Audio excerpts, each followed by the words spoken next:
بسم اللہ الرحمن الرحیم۔ اللہم صلی علی سیدنا و مولانا محمد وعلی آل سیدنا و مولانا محمد وبارک وسلم۔ میرا ہدایت کے ناظرین و سامعین، پچھلی نشست میں ہم نے طواف کے بعد مقام ابراہیم کے حوالے سے ذکر شروع کرنا تھا۔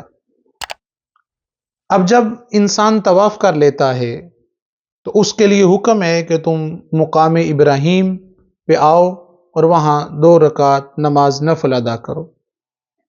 قرآن بھی اس کا حکم دیتا ہے کہ وَاتَّخِذُوا مِن مَقَامِ إِبْرَاهِيمَ مُصَلًّى۔ اب خانہ کعبہ کے اندر یعنی جو اس کا مطاف ہے، اس میں حرم میں ایک مقام ابراہیم ہے۔ جو لوگ وہاں گئے ہیں وہ اس کو جانتے ہیں، اور جو نہیں گئے وہ تصاویر میں دیکھ لیتے ہیں کہ جس طرف دروازہ ہے خانہ کعبہ کا، اس طرف جو ہے وہ صحن کے اندر اس پتھر کو نصب کیا ہوا ہے۔ اس کے ارد گرد شیشے کی جو ہے وہ 4 دیواری کی ہوئی ہے، اور وہ پتھر ہے جس میں حضرت ابراہیم علی نبینا علیہ الصلوۃ والسلام کے قدمین ہیں۔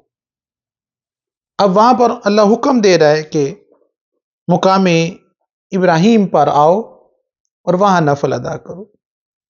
حالانکہ خانہ کعبہ کے کسی بھی طرف چاروں جو اس کی دیواریں ہیں، کسی بھی طرف آپ کھڑے ہو کے نماز پڑھیں تو وہ آپ کی نماز ہو جائے گی۔ پورے حرم میں اس کی انوار و تجلیات کی بارشیں ہیں، لیکن مقام ابراہیم کا انتخاب کیوں کر رہا ہے؟ بابائی سرکار سے سوال کیا کہ حضور ایسی کیا وجہ ہے؟ بابائی سرکار نے فرمایا، بیٹا سب اس کے پیاروں کی ادائیں ہیں، اور اس میں خاص بات یہ ہے کہ وہ عمل، وہ کام بالواسطہ یا بلا واسطہ اس کا تعلق جو اس کے محبوب کے ساتھ ہوتا ہے، اس کو وہ بڑی اہمیت دیتا ہے، اور اس کی نظر میں وہ کام بڑا معتبر ہوتا ہے۔ فرمایا کہ اس لیے کہ اس نے اس کی خاطر کائنات کو بنایا ہے، کائنات کو سجایا ہے، اس لیے اس نے مقام ابراہیم کو بھی فضیلت دی۔ اس کی وجہ اصل یہ ہے کہ جب خانہ کعبہ حضرت ابراہیم اور ان کے بیٹے حضرت اسماعیل علیہ السلام نے تعمیر کر لیا، تو اس نے فرمایا کہ ابراہیم مانگ، اس کی اجرت کیا مانگتے ہو؟ طلب کرو، مزدوری طلب کرو، میں تمہیں مزدوری دینے کے لیے تیار ہوں۔ تو حضرت ابراہیم اور حضرت اسماعیل علیہ السلام ساتھ ملے دونوں، اور اس کے حضور پھر دعا کی، جس کو قرآن نے بھی اپنے اندر ذکر کیا۔ سورہ بقرہ میں ہے کہ ربنا وابعث فیہم رسولا منہم۔ اب حضرت ابراہیم نے جب اجرت مانگی تو کیا کہا؟ اے میرے مالک، جس کی خاطر تو نے کائنات بنائی نا، جس کی وجہ سے تو نے رسولوں کو رسالت دی، جس کی وجہ سے نبیوں کو نبوت کے تاج ملے، جس کی خاطر پوری کائنات کو سجایا، اور جس کی خاطر اپنا رب ہونا ظاہر کیا، اس محبوب کو، اس پیارے کو، اس نبی کو، اس رسول کو تو میری نسل میں مبعوث فرما۔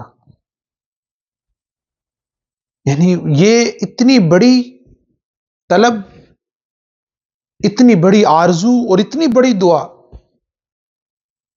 کہ جب حضرت ابراہیم نے وہاں پہ کھڑے ہو کے حضور کو مانگا نا، میرے حضور کو مانگا، تو اللہ تبارک و تعالی نے پتھر کو حکم دیا۔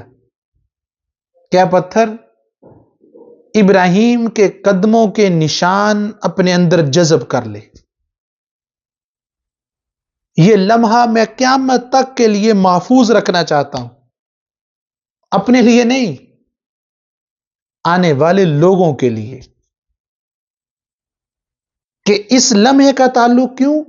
کہ میرے محبوب کے ساتھ ہے۔ یہاں کھڑے ہو کے ابراہیم نے میرے محبوب کو مانگا ہے، میرے محبوب کا نام لیا، میرے محبوب کا تذکرہ ہوا، تو جو لوگ وہاں جاتے ہیں حرمین شریفین، اللہ پاک سب کو لے کے جائے، تو وہ دیکھتے ہیں کہ تقریباً 4 انگل نیچے وہ قدم ثبت ہیں، پورے واضح نظر آتے ہیں. تو اللہ تبارک و تعالیٰ نے اس لمحے کو قیامت تک کے لیے یادگار بنا دیا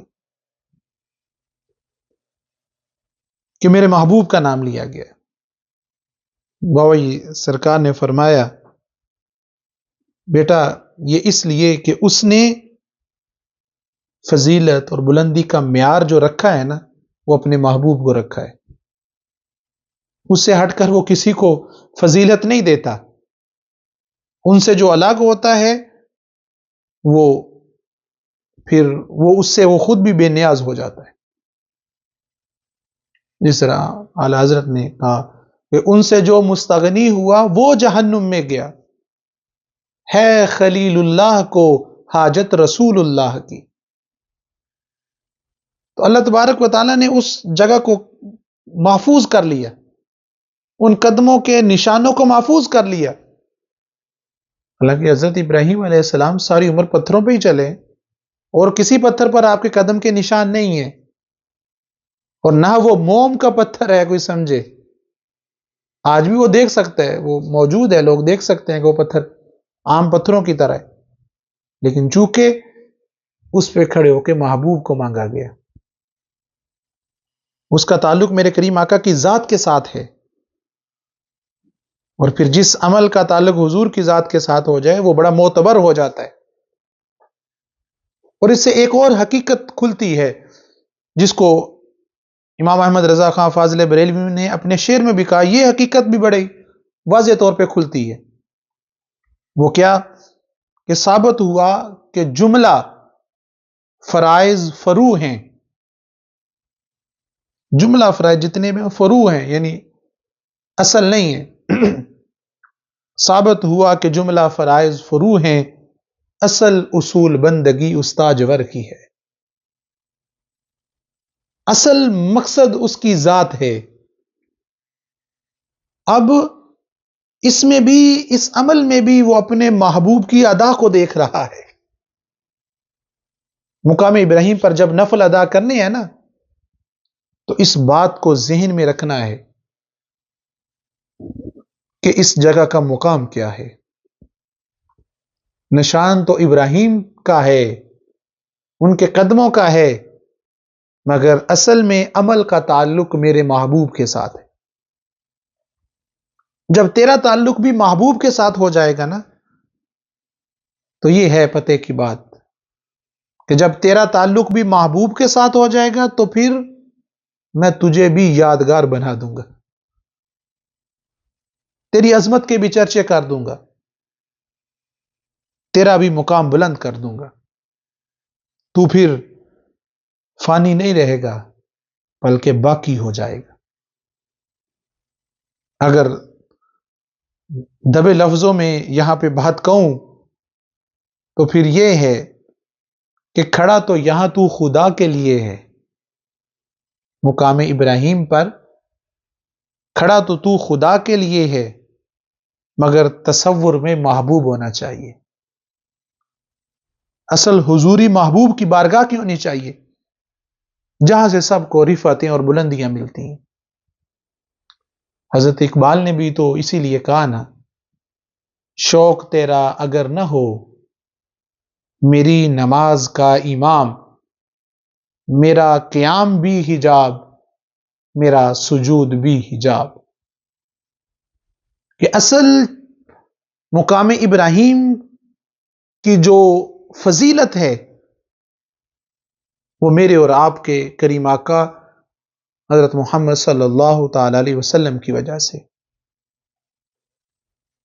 تو پھر جب مقام ابراہیم پہ وہ نفل ادا کر لیتا ہے، اور دیکھیں کس طرح ایک ایک سٹیپ پہ وہ بندے کو اپنی بارگاہ کا قرب دے رہا ہے،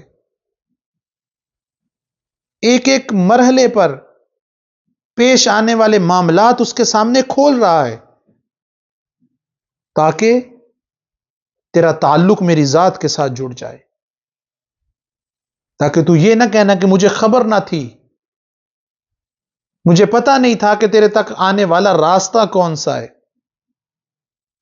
وہ ہر مقام پر، ہر جگہ پہ انسان کے لیے آسانیاں پیدا کر رہا ہے اور راستہ بتا رہا ہے۔ اب اس کے بعد پھر وہ سائی کی طرف جاتا ہے۔ سائی کا ایک اپنا راز ہے، اگلی نشست میں ہم انشاءاللہ سائی کے حوالے سے ذکر کریں گے۔ والسلام علیکم ورحمۃ اللہ وبرکاتہ۔